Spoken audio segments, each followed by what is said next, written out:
તો અગાઉના વિડીયોઝમાં આપણે મોડેલ પેપર 1 અને 2 ડિસ્કસ કર્યું છે. તો એ રીતે આજે હું મોડેલ પેપર 3 તમારી સાથે ડિસ્કસ કરવાની છું, જેથી કરીને તમારું પેપર છે કેવું રહેશે તમને આઈડિયા મળશે.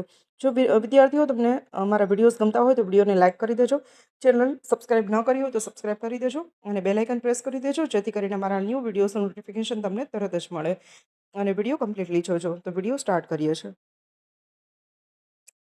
તો અહીંયા તમને 70 માર્ક્સનું પેપર રહેશે, 28 માર્ક તમારા પાસિંગ રહેશે, 2.5 કલાકનો સમય રહેશે અને તમારું ટાઈમ ટેબલ આવી ગયું છે. એટલે 2 થી 4.5નું તમારું પેપર રહેવાનું છે અને ઇંગ્લિશનું પેપર પહેલું જ છે. તો ક્વેશ્ચન નંબર 1 જોઈએ છે. તો અહીંયા તમને ખ્યાલ હશે, મારા અગાઉના જે લોકોએ મોડેલ પેપર્સ જોયા હશે એને, કે સિન્થેસિસ છે, એટલે કે તમારે સેન્ટેન્સને જોડવાના છે. તો અહીંયા તમને ડબલ સેન્ટેન્સ આપેલા હશે અને એ સેન્ટેન્સને કન્જક્શનથી જોડી અને તમારે એક વાક્ય બનાવવાનું રહેશે. 7 સેન્ટેન્સ આપેલા હશે, એમાંથી 5 લખવાના છે, 5 માર્ક્સ રહેશે. તો ફર્સ્ટ સેન્ટેન્સ છે, he studied hard, he wanted to pass the exam. તેણે ખૂબ મહેનત કરી અને તે પરીક્ષા પાસ કરવા માંગતો હતો. તો અહીંયા આપણે બીકોઝથી સેન્ટેન્સને જોડશું. He studied hard because he wanted to pass the exam.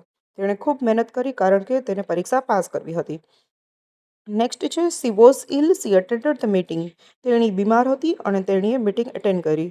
તો અહીંયા આપણે એ રીતે કરશું, she was ill, however, she attended the meeting. However એટલે આમ છતાં, તેણી બીમાર હોવા છતાં પણ તેણીએ મીટિંગ અટેન્ડ કરી. તો આ રીતે તમે જોઈ શકો છો કે હું કન્જક્શન્સનો યુઝ કરીને સેન્ટેન્સને જોડું છું. હવે એકાદું સેન્ટેન્સ મેં એવું પણ મૂક્યું છે કે જે કન્જક્શન વગર પણ તમે જોડી શકશો. તો અહીંયા થર્ડ સેન્ટેન્સ છે, Meena sang a song, the song was romantic. મીનાએ ગીત ગાયું અને ગીત હતું એ રોમેન્ટિક હતું. તો Meena sang a romantic song. તો આ રીતે પણ તમે 2 સેન્ટેન્સને કન્જક્શન વગર જોડી શકશો. નેક્સ્ટ છે, દે રેન ફાસ્ટ, તે મિસ ધ ટ્રેન. તે લોકો ખૂબ ઝડપથી દોડ્યા અને તેઓએ ટ્રેન મિસ કરી દીધી. તો અહીંયા આપણે ઇવન ધોનો યુઝ કરશું. ઇવન ધો એટલે કે આમ છતાં પણ. દે રેન ફાસ્ટ ઇવન ધો દે મિસ ધ ટ્રેન. તે લોકો ખૂબ દોડ્યા પણ ટ્રેન મિસ થઈ ગઈ એમનાથી. તો ઇવન ધોને બદલે તમે ધો, ઓલ ધો કે ઇવન ધો, ત્રણમાંથી કોઈ પણ તમે કન્જક્શનનો યુઝ કરી શકશો. The dog બાર્ક્ડ, the thief ran away. કૂતરો ભસ્યો અને ચોર ભાગી ગયો. તો આપણે કહી શકીએ, the dog barked so the thief ran અવે.